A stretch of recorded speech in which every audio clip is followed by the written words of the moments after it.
सुल्तान Shamsuddin Altamash. Episode number 5।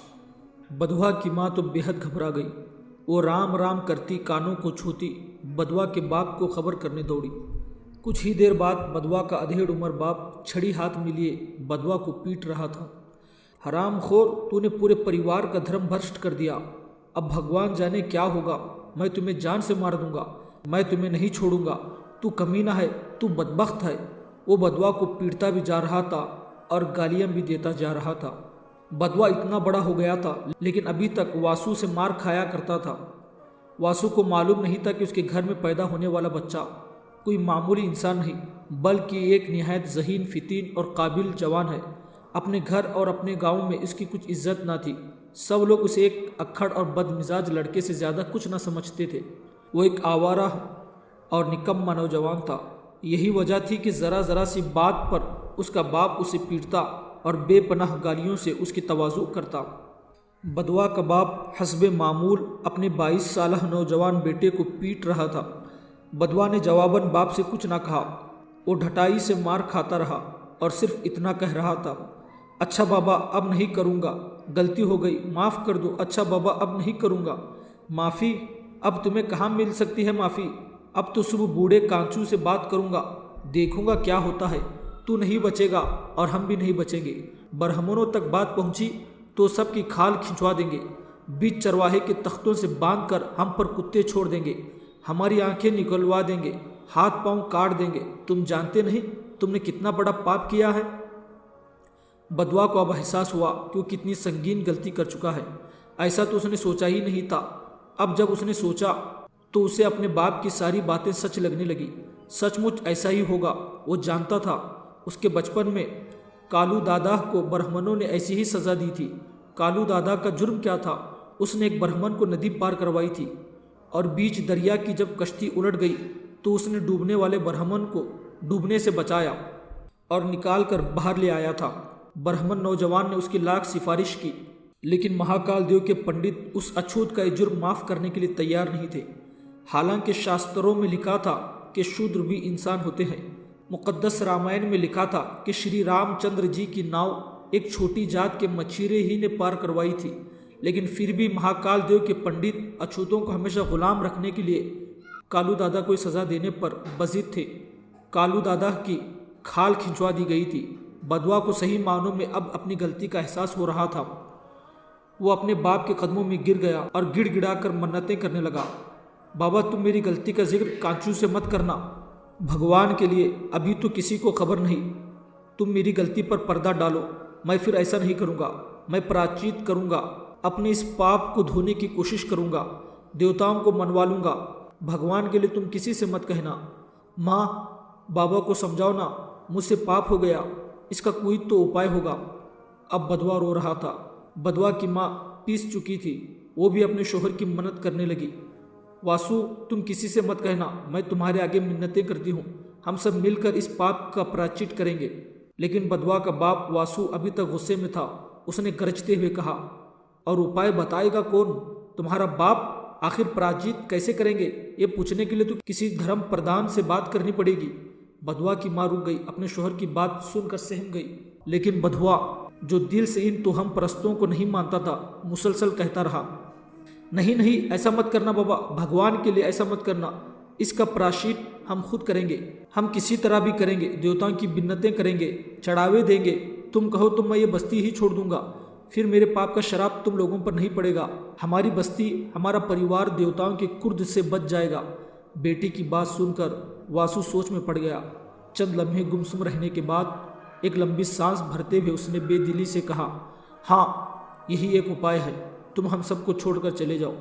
तुम शराब से नहीं बच सकते लेकिन तुम्हारे छोटे बहन भाई तो बच जाएंगे।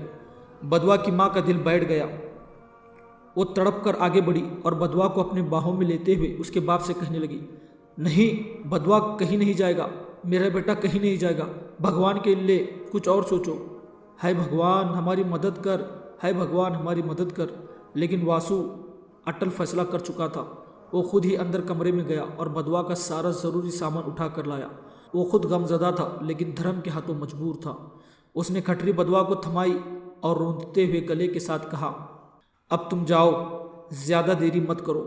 तुम यहाँ खड़े रहे तो मैं टूट जाऊँगा। जाओ। बदवा भी शायद फैसला कर चुका था। उसकी बहन एक तरफ खड़ी सिसकियाँ ले रही थी। बदवा ने खटरी थामी और सामने छपरी तले सोए हुए अपने छोटे बहन भाइयों की तरफ बढ़ गया। उसने अपने छोटे भाई का माथा चूमा और उसे नींद से बेदार किए बगैर आहिस्ता आवाज़ में कहा, रखो, माता पिता और बहनों का ख्याल रखना, जिंदगी रही तो ज़रूर मिलेंगे। फिर वो अपनी दोनों छोटी बहनों के नज़दीक आया। उनके नन्हे हाथों को अपने हाथों में लेकर देर तक उन्हें देखता रहा। दोनों कितनी खूबसूरत थी, बिल्कुल चंद्रमा की नन्ही देवियाँ लग रही थी। क्या कमी थी उनके रंग रूप में, क्या कमी थी उनके भोलेपन में। फिर खुदा ने उन्हें ठाकुरों के बजाय शूद्रों के घर में क्यों पैदा किया। बदवा के आंसू गिरने लगे। उसने आगे बढ़कर बारी बारी बहनों का माथा चूमा और फिर वापसी के लिए मुड़ा। जाने से पहले बदवा ने बाप के पैर चूमे और आखिर में माँ के सीने से लगकर रोने लगा। रगनी भी रो रही थी। बदवा की एक छोटी सी गलती ने आज माँ बेटे को जुदा कर दिया। यकायक बदवा ने अपनी हिम्मतें मुजतमा की और घर से बाहर निकलने लगा। अभी वो देवड़ी ही में पहुंचा था कि उसे पीछे से बाप की आवाज़ सुनाई दी, अय बधवा, रुक, सुन, ये कपड़े तो बदलता जा। तेरे जिस्म पर अभी भी वही लिबास है। और उस पगड़ी का क्या करें? अगर किसी ने देख लिया तो क़यामत आ जाएगी। इन कपड़ों और इस पगड़ी को नदी में फेंक देना। बदवा ने घूमकर बाप के हाथ से पगड़ी थाम ली और कपड़े बदलने की बात के जवाब में कहा, तुम फिक्र मत करो बाबा, मैं अंधेरे में ये कपड़े नदी में फेंक दूंगा। इतना कहकर बदवा घर से निकल गया। ये आधी रात का वक्त था और सारी बस्ती महवे ख्वाब थी। बदवा अपनी बस्ती से बाहर आया और सीधा नदी की जानिब बढ़ता चला गया।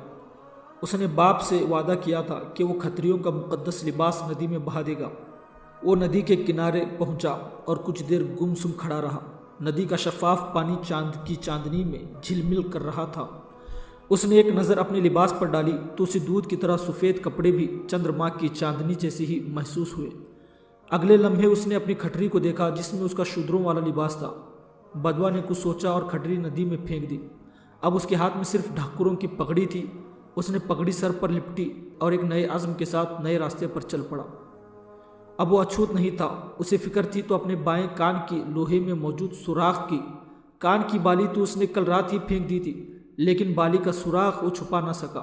चुनांचे कल की तरह आज भी उसने पगड़ी सर पर इस तरह लिपटी कि उसका बायां कान पगड़ी के बल में छुप गया। जहाँ तक बदवा के हुस्न और जवानी का ताल्लुक था तो ठाकुरों और ब्राह्मणों से किसी तौर पर कम नहीं था। सुबह से पहले बदवा देव महाकाल की हुदूद से बाहर निकल चुका था। उसके पास घोड़ा नहीं था क्योंकि शूद्रों की बस्ती में किसी के पास भी घोड़ा नहीं था। वह अपने कामकाज और सवारी के लिए गधे और खच्चर इस्तेमाल करते थे। यही वजह थी कि पैदल बदवा तुलुए आफ्ताब तक महज मंदिर के हुदूद से निकल पाया था। लेकिन अब वो निडर था। उसने अपनी भूख प्यास का ख्याल किए बगैर कुलियार की तरफ जाने वाली शाहरा के ऊपर कदम रखा और ईश्वर का नाम लेकर चल पड़ा। अब वो समित्रा देवी के साथ गुजरे हुए चंद लम्हात का खामियाजा भुगत रहा था। उस वक्त तो वो बहुत खुश था, लेकिन अब वो पछता रहा था। काश उसने समित्रा देवी के साथ वक्त ना गुजारा होता। लुत्फ के उन लम्हात ने आज उसे अपने माँ बाप और बहन भाइयों से जुदा कर दिया था। वो मुदहमल कदमों से अजनबी रास्तों पर बढ़ता चला जा रहा था। उधर सुबह हुई तो बदवा के छोटे बहन भाइयों ने माँ बाप से पूछा कि उनका भैया कहाँ है। उसका जवाब वासु और रुगनी ने पहले ही सोच रखा था। वो परमपुर की बस्ती गया है तुम्हारे मामा और नाना से मिलने, काम था एक ज़रूरी। तीनों बच्चे मचलने लगे, भैया हमें लेकर क्यों नहीं गए? हमने भी जाना था, हम भी जाएंगे, लेकिन माँ बाप ने डांटा और वो रोने लगे। अभी वासु के घर में सुबह का नाश्ता ही चल रहा था कि दरवाजे पर दस्तक हुई और फिर दस्तक के साथ गांव का मुखिया अपनी छड़ी टेकता हुआ वासु के घर में दाखिल हुआ। वासु, अरे ओ वासु, कहाँ है बदवा? बुलाओ उसे। वासु रुगनी का दिल धक से रह गया। ये क्या माजरा था? गांव का मुखिया बदवा को क्यों पूछ रहा था? क्या कल की दिवाली में किसी ने बदवा को पहचान तो नहीं लिया? यही सोचकर रगनी और वासु के होश उड़ गए। रगनी सीने पर हाथ रख कर उठी और तड़प कर बोली, क्यों, क्या हुआ? मुखिया जी, आप ऐसे क्यों बोल रहे हैं? बदवा ने क्या किया? वो तो कल से अपने नाना नानी के घर गया है। रगनी की बात सुनकर मुखिया ठंडा पड़ गया। हालांकि जब वो घर में दाखिल हुआ तो गुस्से से गरज रहा था। अच्छा ये बात है, तो फिर आओ पंडित के आदमियों को बताओ कि बदवा तो कल से सफ़र पर चला गया है। वो लोग आए हैं, वो कहते हैं कि किसी ने तुम्हारे बेटे को नदी के किनारे ठाकुरों जैसे लिबास में देखा है। वासु के अवसान खता हो गए। रगनी तो जैसे बेहोश होकर ही गिर पड़ी। वासु ने तो यही समझा कि देवताओं का शराब लग गया है। मुखिया इतना कहकर घर से बाहर निकला। वासु रगनी भी कपकपाते हुए टांगों से मुखिया के पीछे पीछे चलने लगे। पंडित के लोग मुखिया के घर के सामने खड़े दूर से आते हुए वासु और उसकी बीवी को खा जाने वाली नज़रों से देख रहे थे। बदवा के छोटे बहन भाई भी पीछे पीछे निकल आए। वासु पंडित के आदमियों के सामने पहुंचा तो मारे खौफ के सजदे में गिर गया। यहाँ गांव के कुछ और लोग भी जमा थे। पंडित खुद घोड़े पर सवार यहाँ पहुंच चुका था। ये 2 महाकाल की तरफ से शूद्रों की बस्तियों का अकेला हुक्मरान था। पंडित को गांव में आता देखकर गांव के लोग बुरी तरह डर गए। गोया मामला इतना संगीन था कि पंडित ने पहले अपने हरिकार भेजे और फिर खुद भी पीछे पीछे चला आया। पंडित मोहनलाल का चेहरा गैज़ व गज़ब से भरा हुआ था। उसकी आंखें शोले उगल रही थी। वो गांव के मुखिया से मुखातिब हुआ। मुखिया, तुम्हारी बस्ती के एक लड़के ने धर्म भ्रष्ट किया है। तुम जानते हो धर्म की रूह से इसकी क्या सज़ा है? इनसे कहो कि अपने बेटे को हमारे हवाले कर दे, वरना देवताओं का कुर्द पूरी बस्ती पर नाजिल होगा। पंडित की आवाज़ बस्ती के हर घर की कच्ची दीवारों को लर्जाए दे रही थी। बच्चे भागते, बूढ़े लाठियां टेकते और महिलाएं अपने पल्लू सीधे करती मुखिया के घर के सामने जमा होने लगी। आन की आन में पूरी बस्ती पंडित के गिरदा गिर्द इकट्ठी हो गई। बदवा का बाप और माँ जब से आए थे, जब से दोनों हाथ जोड़े पंडित के आदमियों और पंडित के सामने गिड़गिड़ा रहे थे। कभी वो सजदे में गिर जाते और कभी उठ बैठते, लेकिन उनके हाथ मुसलसल जुड़े हुए थे। उनकी मन में चोर था। यही वजह थी कि वो इतनी शिद्दत से खौफ खाए हुए थे। पंडित खा जाने वाली नज़रों से वासु और उसकी बीवी को घूर रहा था। बस्ती के मुखिया ने वासु को मुखातिब किया। वासु, अब बताओ पंडित जी को कि तुम्हारा बेटा कहाँ है? जल्दी करो, इन्हें बताओ। तुम्हारी बीवी तो कह रही थी कि वो कल से सफ़र पर गया था, जबकि आज सुबह उसे एक ब्राह्मण ने नदी के किनारे ढाकुरों जैसी पगड़ी बांधते देखा है। सच सच बताओ, तुम्हारा बेटा कहाँ है? वासु की खक्की बंध चुकी थी। उसके मुंह से एक लफ्ज़ भी ना निकल रहा था और रगनी तो अपने होश ही में नहीं थी। एक भयानक मौत के खौफ ने उसके बदन का सारा खून निचोड़ लिया था। मुखिया के बार बार पूछने पर भी जब वासु और रगनी कुछ ना बोले तो पंडित किसी आसमानी बादल की तरह गरज उठा। ऐ बदबख्त अछूत, क्यों अपनी जान का दुश्मन बना है? अगर तूने नहीं बताया कि तेरा बेटा कहाँ है तो मेरे आदमी कोड़े मार मार कर तेरी चमड़ी उधेड़ देंगे। रखू कुछ ना समझ पा रहा था।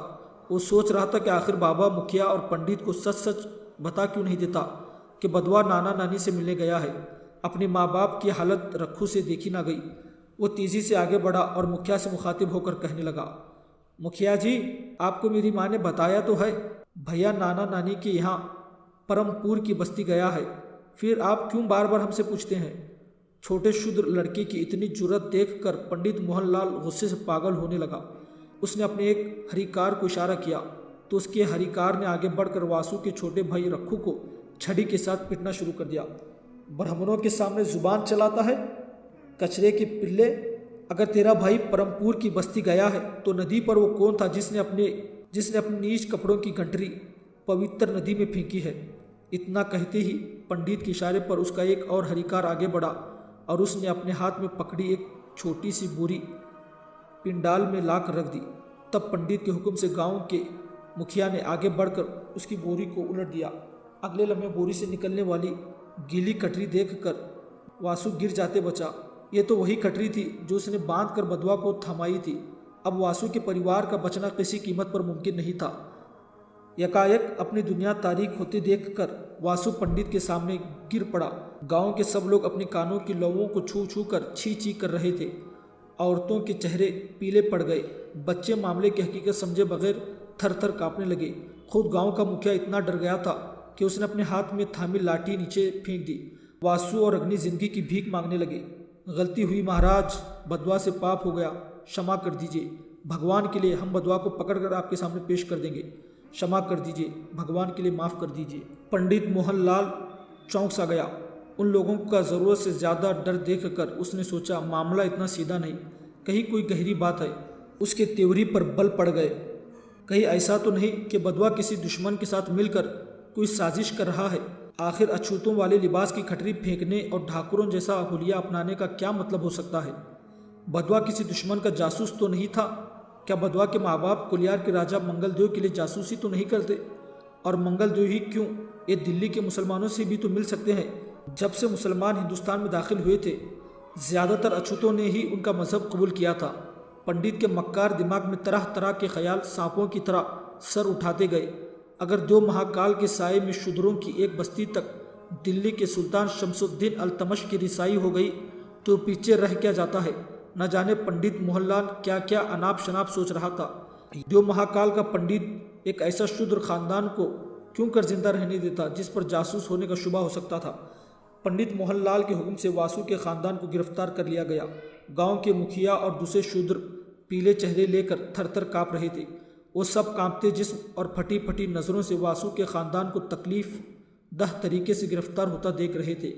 वासु की दोनों बच्चियां और उसके बेटे रखू को भी बेदर्दी से रस्सियों में जकड़कर रस्सियों को घोड़े की पुश्त पर बांध दिया गया।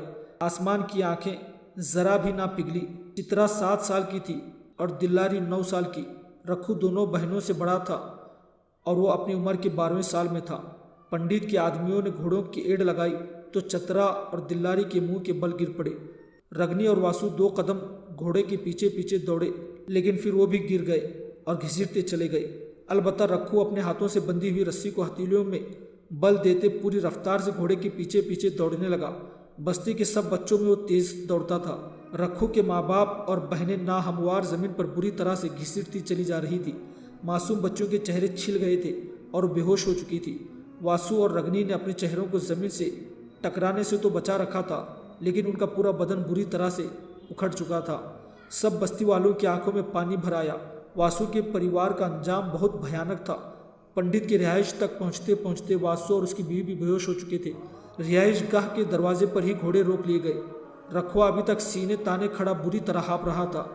पंडित के आदमी नीचे उतरे और उन्होंने बेहोश पड़े शरीरों को ठट्टे मार मार कर होश दिलाने की कोशिश की। उस साथ के साथ गालियां भी बकते जा रहे थे। एक कारंदा रक्कू के पास आया और उसने रक्कू को छुए बगैर उसके हाथ से बंधी रस्सी को यूं झटक दिया कि रक्कू बुरी तरह लड़खड़ा कर रह गया। गिरो, इन कुत्तों की तरह तुम भी नीचे गिरो। वो रस्सी को मुसलसल झटके दे रहा था। रक्कू बुरी तरह लड़खड़ा डगमगाता लेकिन गिरने से बचा रहता। एक शूद्र खानदान ने सिर्फ ब्राह्मणों का धर्म ही भ्रष्ट न किया था, बल्कि उन्होंने दुश्मन के लिए जासूसी करके गद्दार होने का सबूत भी दिया था। यही वजह थी कि जब पंडित मोहनलाल ने वासु के परिवार का किस्सा 2 महाकाल के सबसे बड़े पुरोहित महाराज शिवाजी के सामने पेश किया तो महाराज ने इस खानदान को अजियतनाक मौत मारने का हुक्म दे दिया। एक ही दिन में महाराज के नकियों ने कस्बा कस्बा बस्ती बस्ती जाकर मुनादी कर दी कि अगले रोज एक शूद्र खानदान को 2 महाकाल के सामने धर्म भ्रष्ट करने की सरेआम सजा दी जाएगी। एक दिन में उज्जैन का पूरा इलाका इस चौंका देने वाली खबर से सनसना उठा। हर जुबान पर सिर्फ एक ही बात थी कि कल मंदिर के सामने महाराज धर्म भ्रष्ट करने वाले अछूतों को सजा सुनाएंगे। शास्त्रों की रूह से ये लोगों के लिए एक मजहबी त्यौहार था। 2-3 रोज कबल जिस मैदान में दिवाली का जश्न मनाने के लिए महाराज शिवाजी का चबूतरा आरास्ता किया गया था, अब इसी मैदान में 13वीं सदी ईस्वी की धुंध मजहबी पेशवाइयत